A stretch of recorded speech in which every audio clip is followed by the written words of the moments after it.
So it's already been a week, or it's already been 2 weeks since the last time na nag-work ako dito sa bahay. So we just had like a really strong typhoon, and now there's another one coming. Ito na yung itsura ng lugar after nun. Maraming puno yung medyo mga namatay ng dahon. Ito namatay yung mga dahon, namatay dahon. Ito rin namatay din yung mga dahon. So I guess I'm not gonna be able to work again on this house, on this project. Ang gagawin ko lang ngayon is I'm gonna make sure na i-secure ko yung mga kahoy para hindi sila mabasa ng ulan. But for now, I'm just gonna organize the place. So when I come back, I can just like start working. Ito yung mga kahoy na gagamitin ko para sa bahay. So naulan na sila, kaya medyo basa sila ngayon. Kaya gagawin ko, itatabi ko muna sila para matuyo. And then I'll work on it pag maganda na yung panahon.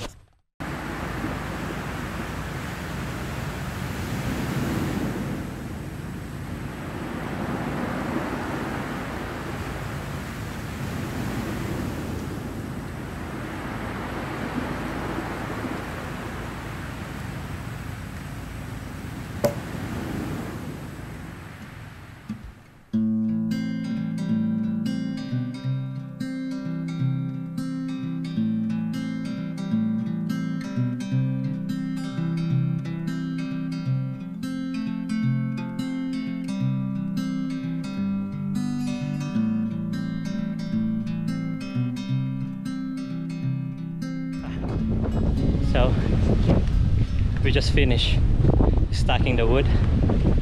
Now I'm gonna put a cover here so they don't get wet by the oncoming typhoon. That's the only problem here in the Philippines. We have too many typhoons.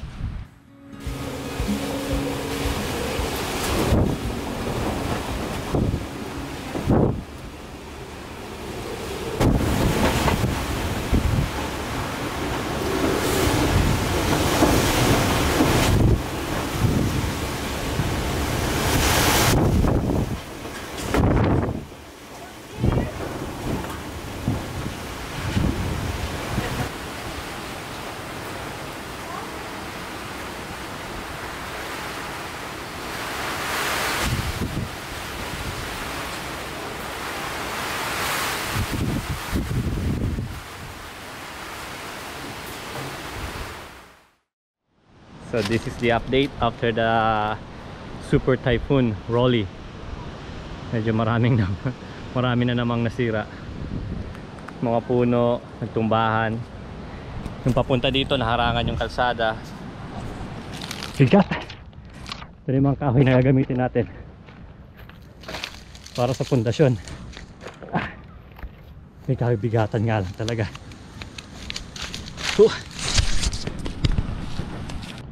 So many fallen trees.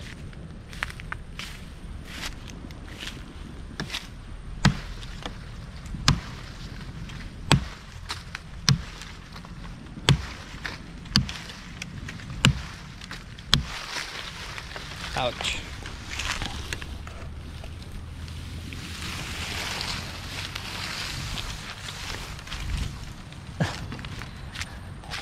Aray ko.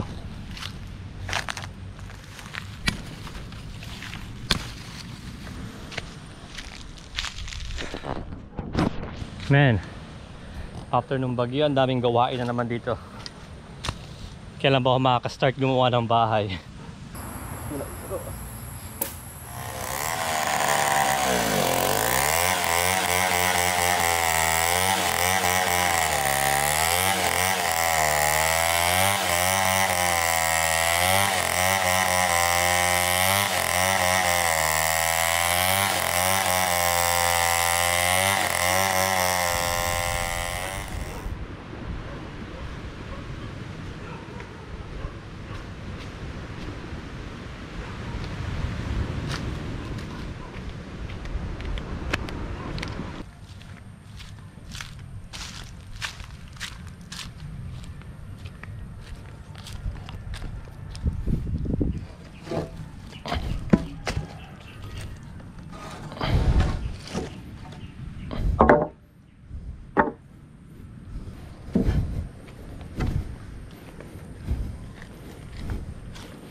Yung kahoy na gagamitin ko, ito 4x6. 4x6 tong kahoy na to. Kailangan ko ng 6 na ganito pahaba hanggang doon sa dulo pabalik. Pagkatapos nyan, ilalagay ko naman itong mga 2x6 na to, mga paganto sila mula dito hanggang doon sa kabila. Yun ay mga magiging pinakasahig. And another issue, may bagyo na naman palang parating. Today is Monday, ngayon sa Huwebes may bagyo na naman parating, katamaan na naman yung Bicol, kaya madedelay na naman yung paggawa. Kaya ngayon make sure ko lang na secure yung mga kahoy ko at hindi na sila mababasa pa ulit ng ulan.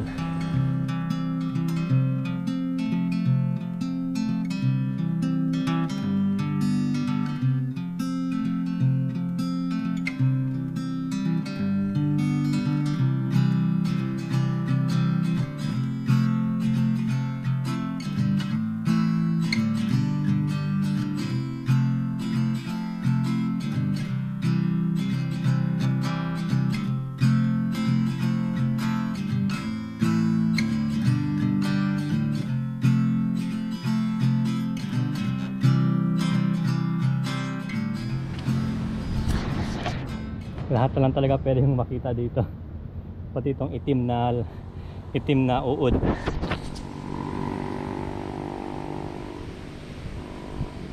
Tawag namin dito ahas na bingi. Hindi ito yung normal na nightcrawler lang sa likod ng bahay. Ahas na bingi.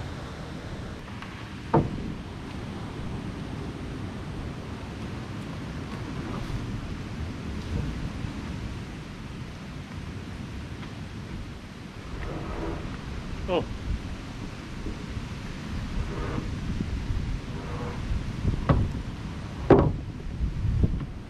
Tinaan mo na. Diyan mo lang, kapag mo na ito. Pagkapat. Doon mo na lang. Ito na dyan, oh. Yeah. Oh, bakit pinutol mong bakal?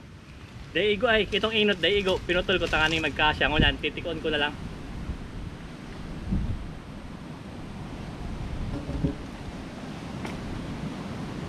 Di kaya igo. Araw keno. Patong sana araw na keno. Di kasya. Kasi nga ito. Ha? Ay, iyo nga talaga. Kwatruhan, saktong kwatruhan na sisukat kayo na eh. Pero ayos lang yan, kaysa man buwasan ko akahoy. Oo. Digdi na pinutukod duman sa balyo dahil na. Gagawin ko lang sa irarom ng ano. Kanal-kanal. Ay, kuya, nang isul ka yan. Bukod ito mo niyo. Kahoy yung ano. Kakanalan mo na lang. Para hindi ka naman putol. Sayang, pinuputol mo. Babarinahan ko man nga ni sana. Pero babarinahan ko pa din. Talagang ko pa rin yung bolt yan. Araw kinigagawin ko. Kapos na naka-arog yan. Hindi mga hindi pa arog yan. Kaya para sa pa. Hindi nadadagang doon. Digdi ko na lang tangaling igos erarom sa kawal.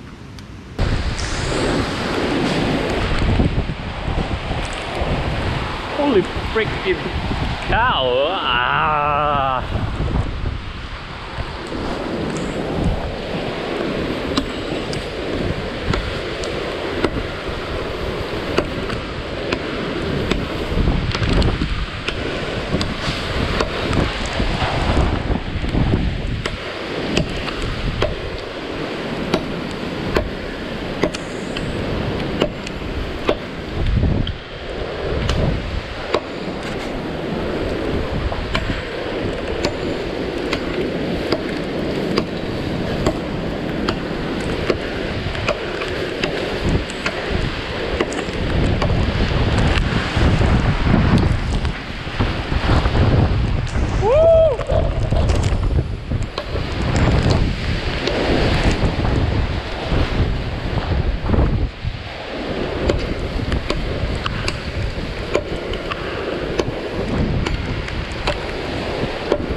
Ito yung bagyong Ulysses ngayon.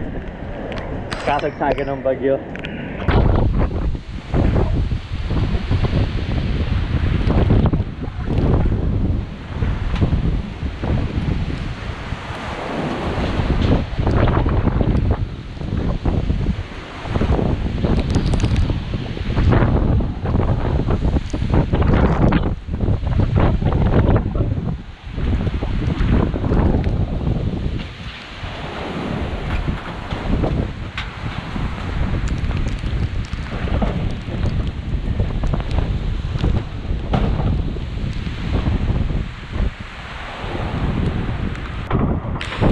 Wala pang bagyo, naglagay ako nito sa bahay.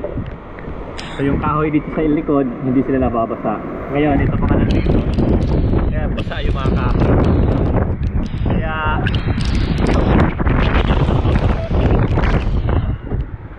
napaka-importante na maglagay ng ganito sa nipa para hindi nababasa yung mga kahoy sa gilid. Yan, napaka-importante para nun talaga. Okay, tayo ay pumasok na sa loob. Pinabagyo na.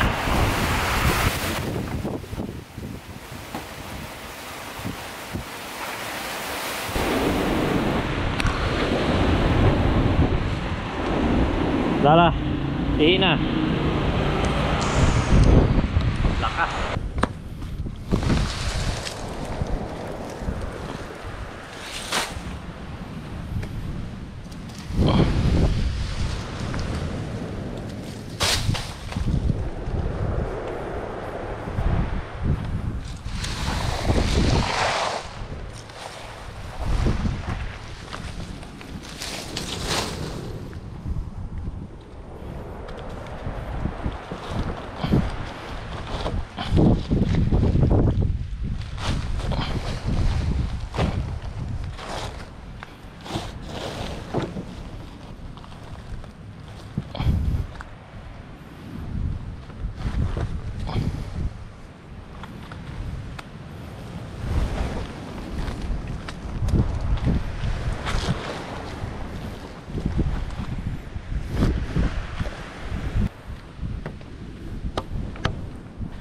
So medyo basa-basain pa rin yung mga kahoy natin dito. But anyway, medyo mataas pa yung araw kaya papatuyuin muna natin yung mga kahoy. And yung goal natin today is mapantay natin yung dalawang beam dito sa dulo, yung pinapatungan. Hindi kasi pantay itong mga kahoy na to rough cut. Kaya papantayin ko muna sila, make sure na pareho sila ng sukat doon sa kabila para hindi ano yung sahig ko. Hindi pa baluktot.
Ito yung pinakamalaking problema ko dito, yung pagpapantay-pantay ng kahoy.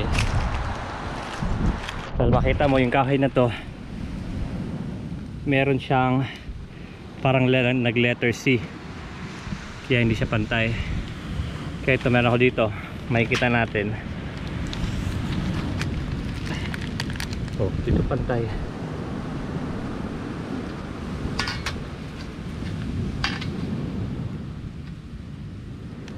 Oh, hindi pa rin nakasagad. Hindi pa yan flush dito.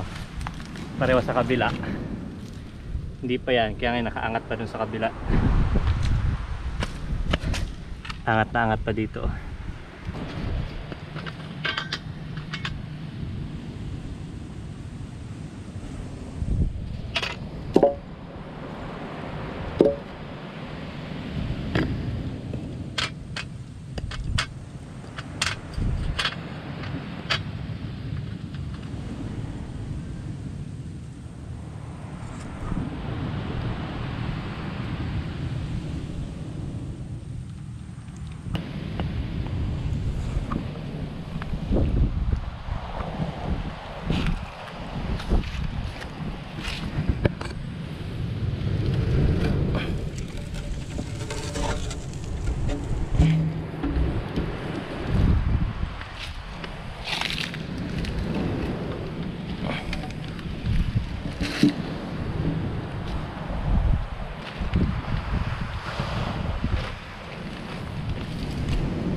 So ngayon, sineperate ko na yung mga kahoy base sa haba.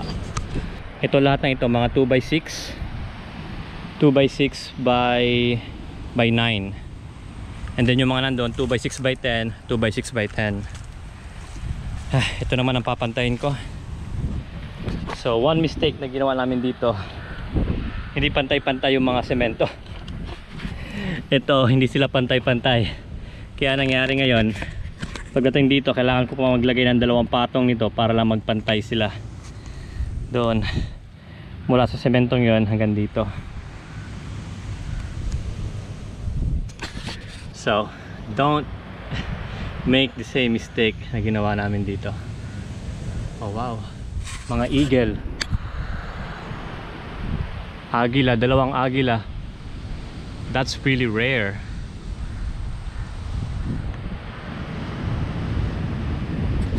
That is super rare na makakita ng eagle dito. Anyway, so yeah, make sure na pantay-pantay yung mga ganito ninyo, mga stilts, para hindi kayo mahihirapan sa huli.